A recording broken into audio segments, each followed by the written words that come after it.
DC Kredit Pintar teror kontak darurat nasabah gagal bayar. Jadi kalau ada nasabah yang telat bayar, gagal bayar, terus kemudian Kredit Pintar ini DC-nya katanya menghubungi kontak darurat dan terus diteror. Setiap hari diteleponin, telepon tanpa henti, ditagih-tagih dan seterusnya. Kalau ada kejadian seperti itu, ini udah pasti Kredit Pintar melanggar aturan dan melanggar aturannya sangat berat sekali dan bisa menyebabkan mereka-mereka ini akan kena sanksi yang cukup lumayan berat gitu ya teman-teman ya. Jadi harapan saya teman-teman gak usah takut nih, gak usah cemas hal-hal kayak gini. Insya Allah akan baik-baik saja, insya Allah akan aman-aman aja. Jadi buat teman-teman, kira-kira kalau misalnya teman-teman mendapatkan perlakuan yang sama, langsung segera teman-teman laporkan ke OJK.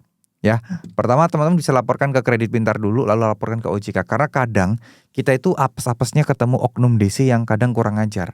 Proses penagihannya kadang seenaknya sendiri. Nah itu yang sebenarnya membuat image DC itu jadi jelek. Adanya oknum-oknum yang bermain yang mana oknum-oknum ini tentu saja merugikan nasabah-nasabah gagal bayar dan bertindak seenaknya dan sesuka hati ya.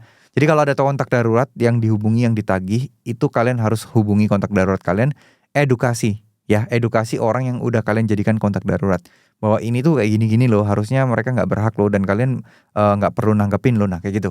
Jadi biar kontak darurat kalian itu tahu bagaimana harus bertindak. Karena kebanyakan kontak darurat itu kan nggak tahu apa-apa ya.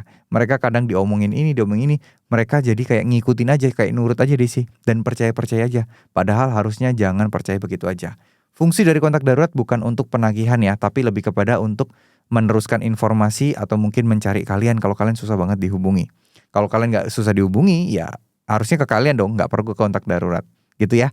Jadi kontak darurat bukan untuk tempat penagihan. Jadi nggak perlu takut.